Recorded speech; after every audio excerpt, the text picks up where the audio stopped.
Sa simula ng movie ay makikita natin na nagpunta si Pete sa isang gubat kung saan ay nakahuli siya ng isang ibon, at pagkatapos ay sinabi niya ito sa kanyang asawa, at nang ibaba na niya ang kanyang cellphone ay biglang may humila sa kanya kaya't nagsisigaw siya ng tulong, at ilang sandali ay dumating si Ipong at ang kanyang mga kaibigan upang kunin ang saranggola na bumagsak din sa gubat na iyon. Sinabi ng isang kaibigan ni Ipong na huwag siyang pumasok sa gubat dahil biglang may humila kay Mr. Pete doon kahapon, kaya't dahil sa takot ay bumalik na sila sa nayon. Pagkatapos ay tinuruan siya ng kanyang lolo Lanang kung paano sumipol at ginaya naman niya ito, ngunit pinagbawalan siya ng kanyang lola Wedok dahil gabi na. Samantala ay biglang may kumatok sa bahay nila Darmo at nang tingnan niya ito ay wala naman siyang nakitang tao, at pagkasara niya ng pinto ay nakita niyang tila takot na takot ang kanyang mga ibon na nasa mga kulungan, at nang mawalan ng kuryente ay bigla siyang inatake ng isang duwang lalaki. Pagkatapos ay umalis na si Lolo Lanang upang magpatrolya, at pagkalabas ay sinabi sa kanya ng isang lalaki na sinundo ko si Darmo upang sumama sa atin pero wala namang sumasagot sa kanila,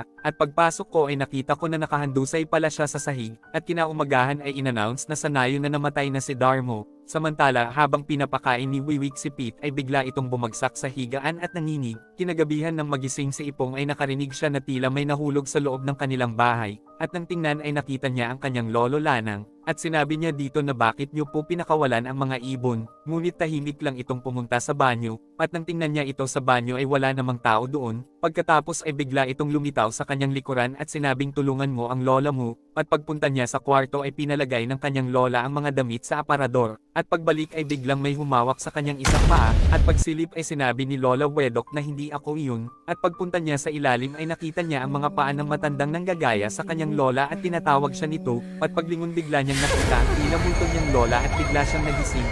Kinaumagahan sa libing ni Darmo ay biglang itinulak ni Didet si Ipong sa hukay at inihagis din sa kanya ang isang bangkay, at laking gulat niya dahil siya pala ang patay na iyon, at pagkatapos ay hinagisan siya ng putik ng lahat, at sobrang takot niya nang makita niya ang naging demonyong si Pete at bigla siyang nagising. Pagkatapos ay sinabi sa kanya ni Lola Wedok na ano bang nangyayari sa'yo, na naginip po kasi ako lola nang nakakatakot na inililibing ako ng buhay, kaya't dapat na nakikinig ka sa aming matatanda at wag na wag kang sumisipol palagi para hindi ka na binabangungot, at dahil sa takot ay agad siyang humingi ng tawad sa kanyang lola. At sa bahay ay nakarinig si Wedok na tila may mga sumisipol, at nang tingnan niya ito sa balon sa labas ay bigla siyang inatake ni Ipong na naging isang demonyo, at pagkatapos ay tinulungan siya ni Lanang.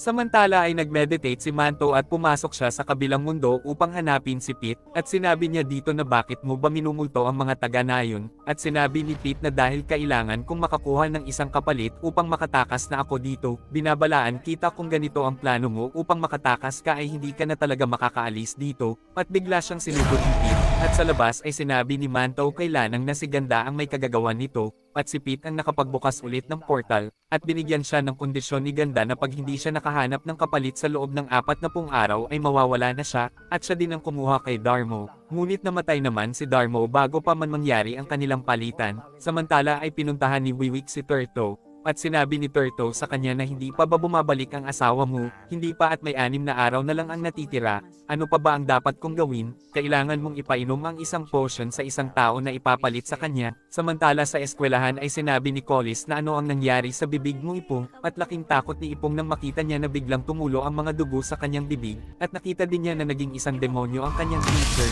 kaya agad siyang nagtatakbo ng dahil sa sobrang takot, at pagpasok niya sa banyo ay bigla siyang napunta sa bahay ni Pete, at nang atakihin siya nito ay bigla siyang nagising sa eskwelahan. At sa eskwelahan ay isinabay si Ipong ng mga kalalakihan dahil pupunta din ang mga ito sa bahay ng kanyang lolo, at laking takot niya dahil mga demonyo pala ito na gusto siyang dalhin sa gubat, kaya't agad siyang tumalon sa truck upang makatakas.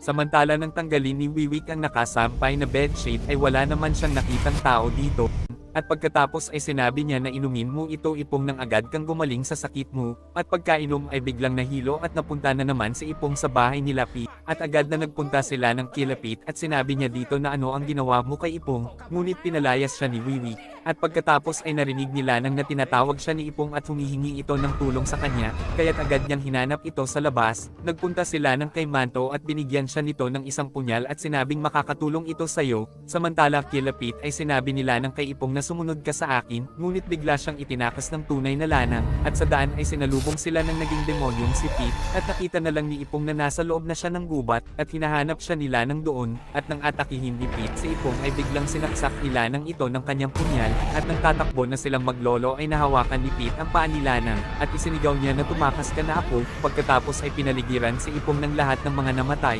samantala ay inatake naman ni Pete si Lanang, at makikitang dumating na si Manto kasama ang isang kawan ng mga ibon at iniligtas nila si Ipong.